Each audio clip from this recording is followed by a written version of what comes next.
Hey y'all, welcome to the Career and Technical Education Podcast. I'm Brandon Grace. And I'm Randall Hust. And today we have the SkillsUSA Texas District 3 officer team. How are you ladies? We're doing good. Good. Go ahead and introduce yourselves. Hi, my name is Isabella Aranda. I am our reporter. Hi, my name's Alina Gaitan, and I am our parliamentarian. Hi, I'm Aviana Prieto, and I'm the treasurer. Awesome. So y'all are all students over here at the Advanced Technology Center, except for Alina, not anymore. And I've worked with y'all. I worked with y'all all summer and throughout this year, and I've worked with Alina since she was a sophomore. So tell us a little bit about the classes y'all take over here or at the Agri-STEM Center, and how they, just what classes you're taking right now. Start with you. Currently, I'm taking graphic design. I'm in my third year of doing it, and right now, Miss Olden teaches us, and we're basically just preparing for SkillsUSA competitions right now. Awesome. Okay. So I go to the Agri-STEM complex. I take food technology, and I feel like it's a lot of more opportunities for like the agriculture aspect of CTE, and you get just like more hands-on. So yeah. Okay, so I take welding. It's my second year. I don't know what else I really do with it. It's all good. It's perfect. All right. Awesome. So y'all have taken classes over here, and how did y'all get involved in SkillsUSA? And not each of y'all have to answer, but y'all just Whoever wants to. Yeah. It kind of started with Alina. She came up to me. She's like, "Hey, SkillsUSA, SkillsUSA." I'm like, "What is this?" And so by the time she came around, I started applying for district officer. And then I had also started competing last year, and that's kind of how I got involved, was just her. Nice. Awesome. Yep. So how I got involved, I took a law program at my home campus, and just from there, I fell in love with the idea of SkillsUSA and meeting new people and traveling, and especially running for district officer. I mean, I just like the leadership role, so yeah. That's cool. So I was in my welding class. I was in 11th grade, so it was last year. And I was very, nervous, but they came to talk to us. And I was like, okay. So I heard a bit about it, and they were also like, it looks really good on your, resume. And I was like, say less, okay? So right after that, I was, really hesitant about actually doing it. But I look across the table, and both of my welding teachers, Miss Munoz and Mr. Soto, are, staring me down because they're like, you should do it. So I was like, okay, I'll take a paper, right? And then the next day I came and I talked to you about it. And I was like, oh, actually, no. It was 2 weeks later because I couldn't find you. You're never here. That's It's accurate. hard to find. Yeah. But no, and that's kind of how I got into it. And then it was really hard because I didn't know how to navigate it at first, but you were really helpful during that. And then I met these two while we were waiting for you. And I was really nervous, but then she started making small talk with me. I was like, oh, okay, she's not scary. I can do this. There you go. Alina's scary. That's Yeah. So guys, our audience is actually across the nation. There are going to be people that are like myself and like Mr. Grace that are involved with career and technical education from teacher perspective, administrator perspective. And like I said, this is all over the United States, and just so happens that SkillsUSA is all over the United States. So there may be folks out there that are trying to gather more information about what does that look like. So from a student's perspective, what does SkillsUSA mean to you? What has it done for you? What do you think it does for other students? What do you think it does for your schools? And make sure you talk into the microphone. Okay. Do you want me to go? You can go. Okay, so something that it's done for me is it's given me an outweigh to see the other careers and other possibilities that I have, but also teach me these very basic skills that I need to know going into the workforce. And I say basic because, the workforce expects us to have that. But sadly, a lot of kids aren't taught that, and that's why we have the skills gap, and that's what we're trying to close and actively do. And I don't know, I feel like this has prepared me more for going outside than it has any other classes that I've taken, And it gives you the idea that, hey, I can do whatever I really want career-wise, Mm-hmm. like, yeah, you can go to college, you can do second year, you can keep going, or you can go and help and find the trade, because ultimately that's where the money is as well, and that's where you can find it. But it also just gave me a great outlet, to start learning these basic things, to start with my communication skills, my leadership, working in a group. And I go to Talkington, so mine is very, like, I wouldn't say sheltered, but it's a very small group that I deal with, and they're people that I've dealt with for years. So being put out and trying something new into a different, like, environment, that's the word I'm looking for. Sure. It works really well, and it helps the students a lot. I think I've grown tremendously as a person, both in my own personal skills as well as my, like, job skills. That's great. Okay. I don't know. Skills really molded me into the person I am today. Like with leadership and just like how I am. Because I know before I like was in skills, I was like the quiet kid. I was back in class, and surprisingly, that is very true. Now I'm probably the loudest person in the room. I know definitely for fall leadership, I definitely was the loudest person. I was screaming my lungs out. Nice.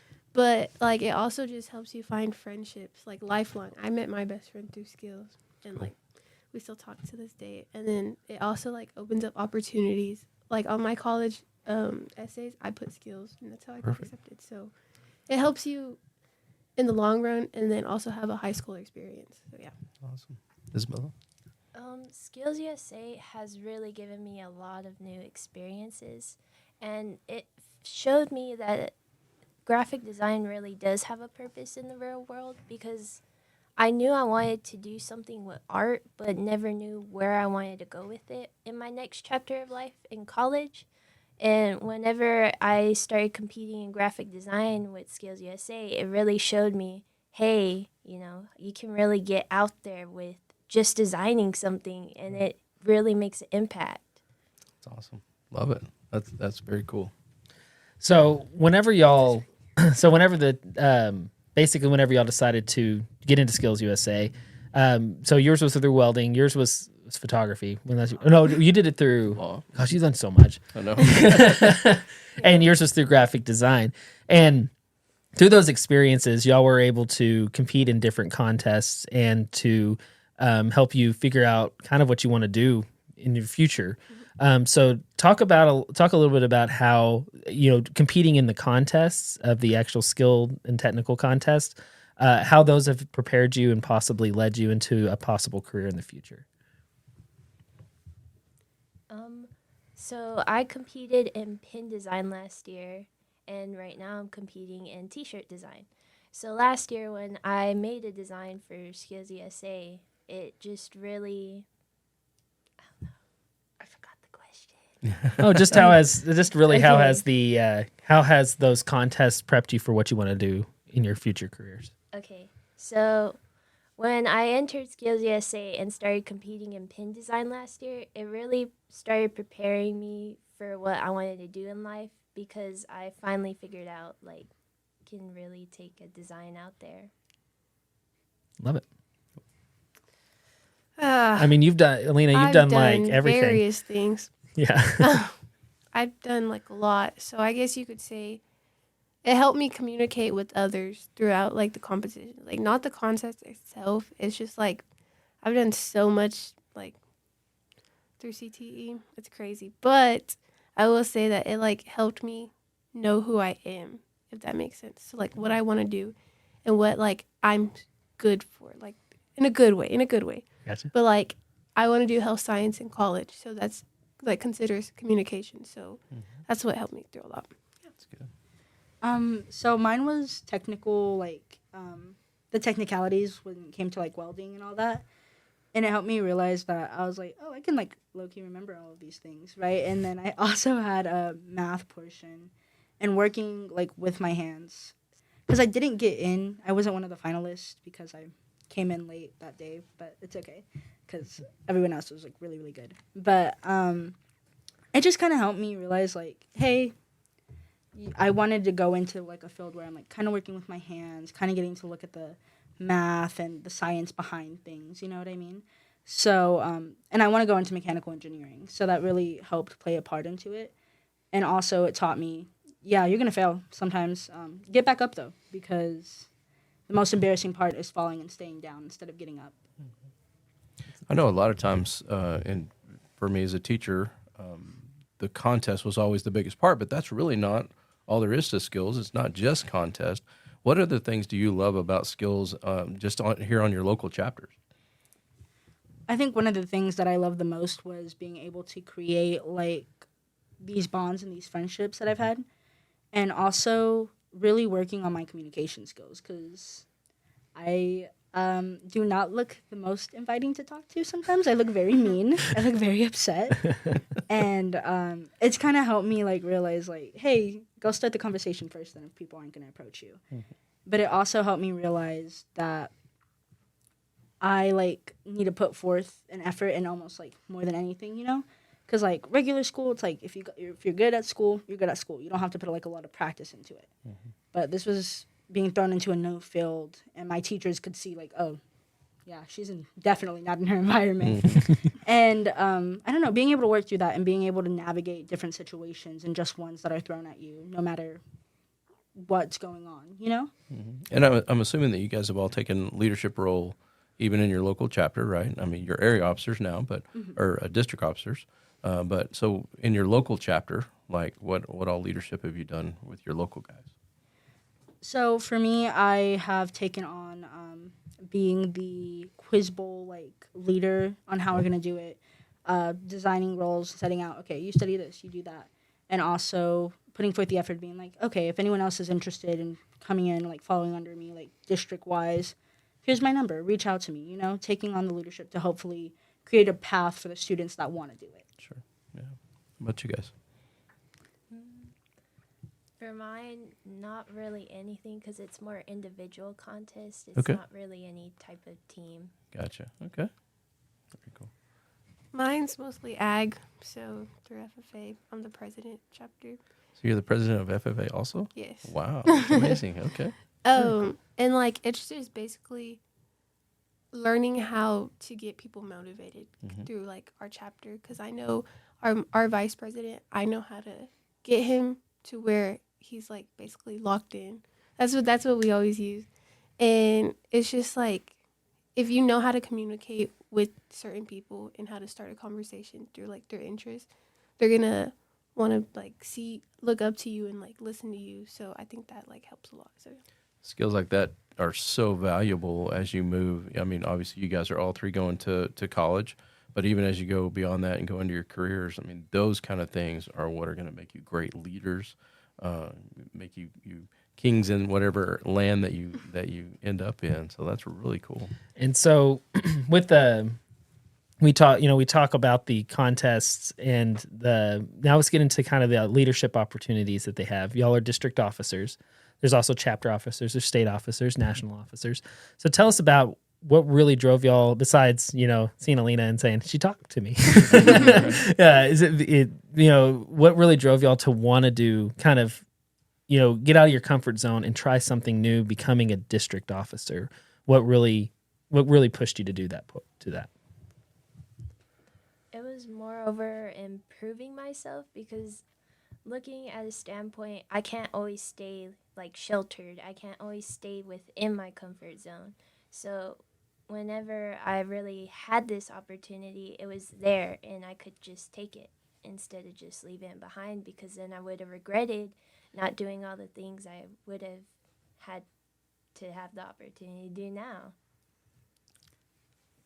So mine's kind of a bumpy story, but I was district officer in my junior year. And from there, I was just like, I think I want to run for state. So I ran for state.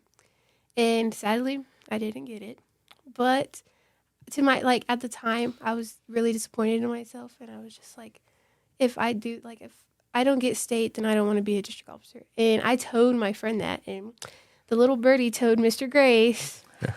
And then I started to realize, like, why am I going to leave an opportunity of being a district officer? And, like, the door, like, it just opens so much opportunities for us as students. So I took the role and I was just like, I'm going to be the best district officer I can, even though I didn't make state. But I'm glad I got district officer because I met them. So, yeah. I actually told myself that I wasn't going to do it. I was like, I don't have the time, the effort, and energy to put towards it. And it was just very hectic during my 11th grade year. But then I was like, no, you're going to do it. Just because I told myself that. And actually, one of my friends had agreed with me. And I was like, okay, never mind then. I am going to do it. I'm going to show you that I can do it. And I went in, and I was class president beforehand, but I didn't really get to do, like, a lot. And then I was like, maybe I can have more of a grasp. And also, so it was very, like, oh, I hope I get president. And then when I got treasurer, I was, like, a little sad. But then I was like, I'm good with numbers. I can maintain a budget, you know? And then I can also work on, like, applying to colleges, doing all this. So it was really a blessing in disguise in my eyes. But it was very hard, like a hard decision to actually pick because it was picked. But that's also how I joined welding. I did it out of spite. So I'm really glad I did, though. It's helped me a lot.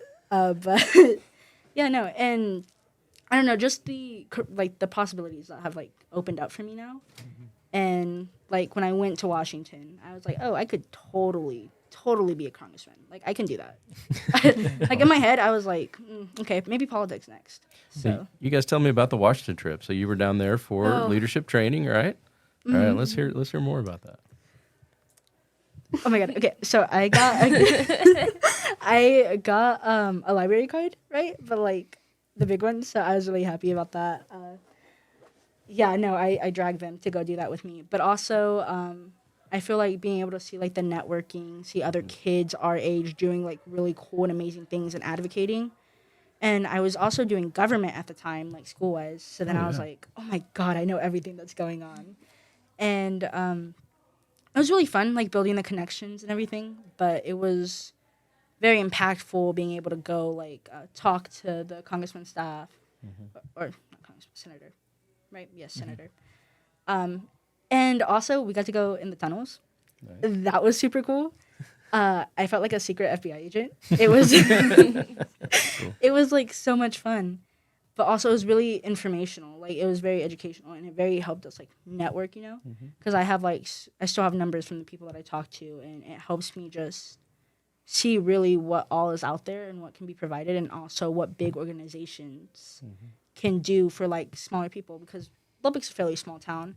So when we have, like, these possibilities to go out and see more and see what else is happening in smaller towns, it's really amazing. Isabella, what was your favorite part of the leadership training? I say my favorite part was really getting to know everyone and just really getting to be friends with them, because you get to make those connections for a lifetime. Like, half of them I have on Instagram, and we still stay connected to this day. That's good. Alina? So there's this pasta place. No, she's so right. It's like the best pasta. But also, I met people around the U.S., and that's like a once-in-a-lifetime opportunity.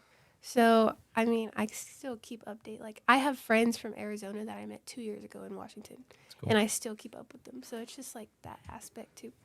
Very cool. That is good pasta. I mean, we had to hunt it down, and we didn't remember where it was, and we remembered, and it's good pasta. I can't remember. Like, it's just so great. Like, if you eat a pasta place down here, it's nasty, and I can never eat pasta the same way.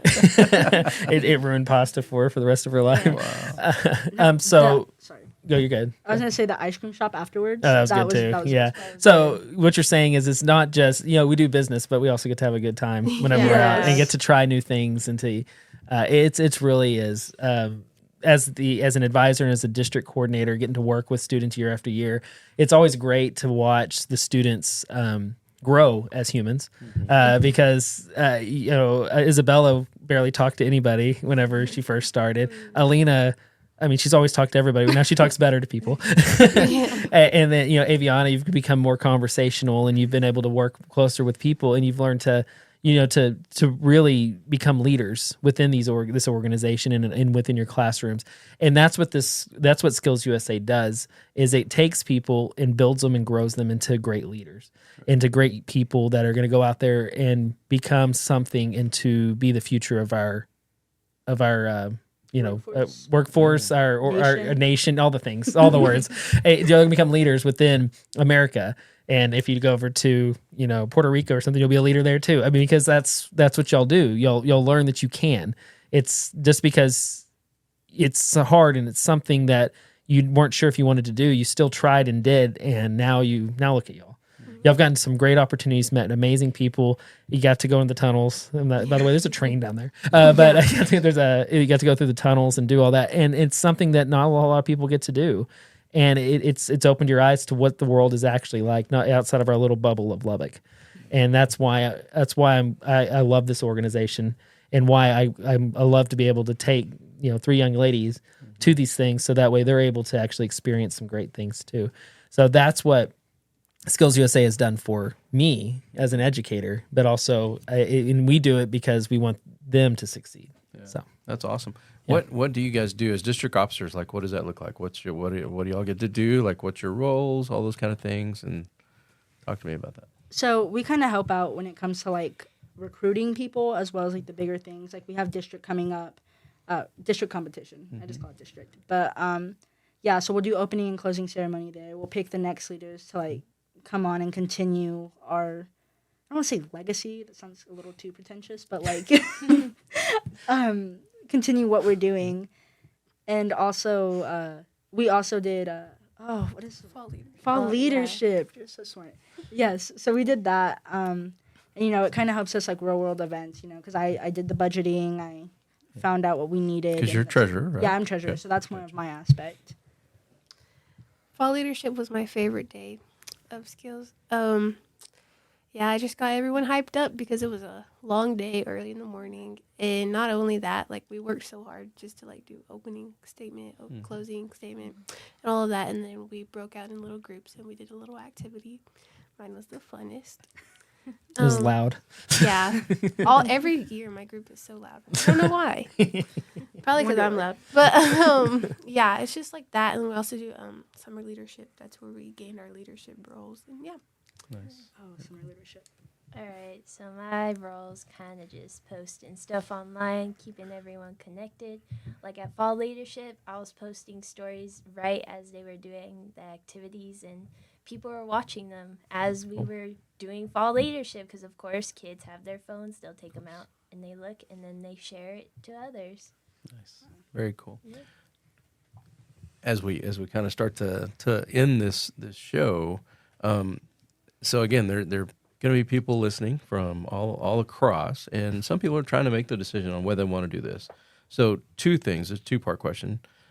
First off, what would you tell a teacher who, somebody said, hey, would you like to do this? And it's some after school, and it's some weekends, and it's some taking a bunch of kids to state contest and all those kind of things. And as a teacher, I'm like, I'm busy already, man. Like, I don't even, what would you tell that teacher? And then there's probably not a ton of students watching or listening to us, but what would you tell that teacher to tell his students to recruit them to do skills? Okay, so what are you going to tell the teacher to get them involved? And then secondly, how are you going to have that teacher get their students involved? Ooh, that's a hard one. If I was a teacher, that'd be a hard sell. But I don't know. Actually, no. Okay, so what I would tell them was, yes, it's going to be extra work put in, but it opens opportunities not only for your students, but it also allows you to network, to get better, and you're showcasing your capabilities. You're also making sure that you give that student another pathway, not pushing them to college or secondary education. You're telling them, hey, there's an opportunity here. And also it encourages kids that may feel overlooked in the system. May feel like, well, I'm not good at this and I'm not good at school. I have no like actual value, because I know like a lot of people struggle with that and finding value. So I would just say that it is worth the effort, both for you and your student. And what to say to them to like get them riled in is, if someone's passionate about it, they're going to want to join. You know what I mean? Mm-hmm. It's going to be hard at first to find like the right audience that you want to actually communicate this to advertise it to. But there are going to be kids that are passionate. There are going to be kids that want to, and they're going to be kids that look up to you as mentors. And you have that opportunity to aid in this child's, say child like they're 7. Sorry, but to aid in this young person's life and their career and what they're gonna do later on. So I'd just say, be like, this is a really good opportunity. Networking, leadership. I know that you guys have it in you, and I'm lending out a hand, and also hoping that you'll take it so that I can also show off my skills and accomplishments with you guys. That's great. I love the idea of finding somebody's niche, right? The place where they fit, because not everybody can be the captain of the football team or the head cheerleader or whatever, but they might be the first place welder, right? Those kind of things. So that was great. Thank you. I definitely, like, for the teacher's perspective, you never know how much a teacher could impact a student's life. And, like, with Grace, like, he's impacted my life so much. And I would just say do it, because, like, you could change a student's life, which is crazy to say, but, like, little by little, you're gonna make a change in them, and you're gonna get them motivated. I know, like, I've told Grace all the tea that happened to me. But, like, there's, like, just, like, little conversations like that, or, like, saying that you can do it, and, like, just, like, stuff, like, it's the small things, Sure. or, like, stuff like that. And for the student's perspective, I would tell them, skills, no matter what you do, there's going to be something for you. Like me, I did photography, t-shirt design. I did so much. But the one that, like, I always did was job skill demonstration or job interview. Nice. So that was, like, for me. So, yeah. Awesome. Isabella? I feel like from a teacher's perspective, telling a student, I would definitely say take the risk and just go for it, you know? Just like Alina was saying, just do it, because you never know what can come out from it as a whole. You never know what experiences you might miss out from. And then as a student's perspective, I would say you never know if you're going to regret not taking that opportunity, because you never know where it could have led you. Right. Fear of missing out. There, Yeah. man. Awesome. Yeah, it's that's one of the things that I have students, you try to recruit them.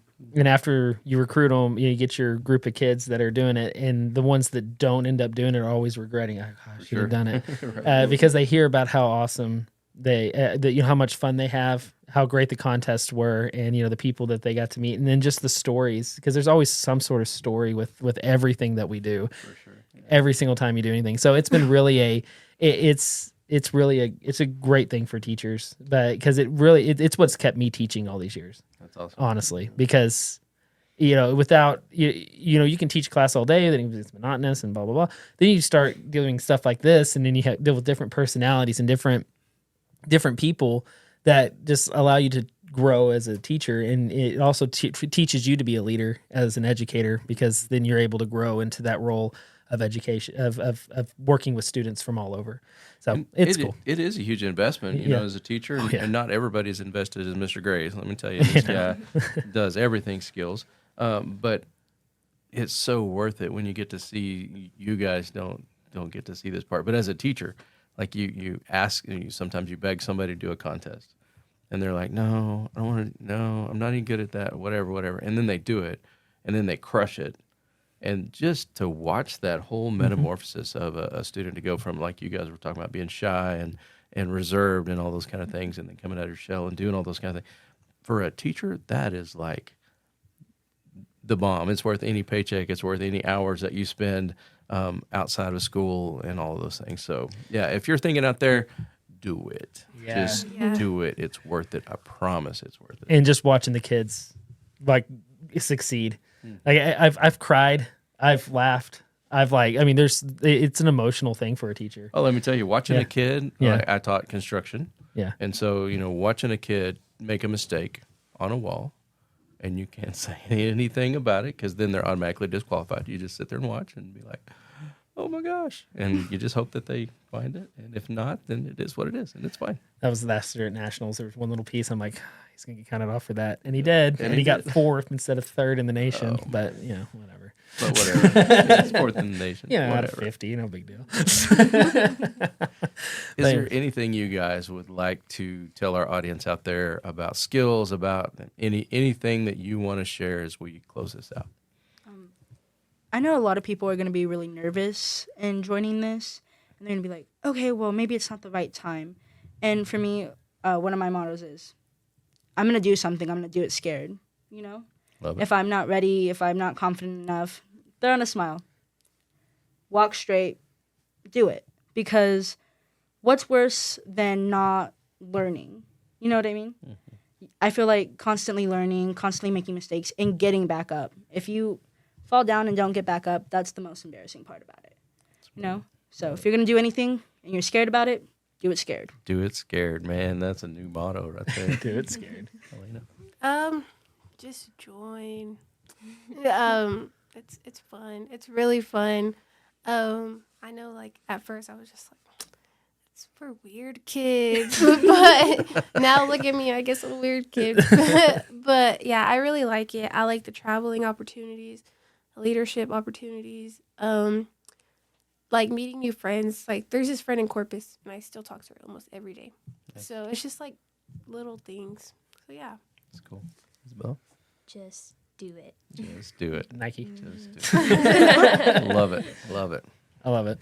All right. Awesome. Thank you all for coming on. Thanks, guys. Yeah, we appreciate y'all. And, I appreciate everything you do. Now I got to put y'all to work for district contest. yeah. We'll work on that today. But anyways, but thank y'all for coming in. Thank y'all for once again stepping outside your comfort zone and being on the podcast with us and talking to people from all over and letting them hear y'all's story. And we appreciate your time. Thank you for inviting us. Thank y'all. And thank y'all for watching. And if you need any more information on Skills USA, you can go to skillsusa.org or skillsusatx.org. And we'll see y'all next week. Thanks.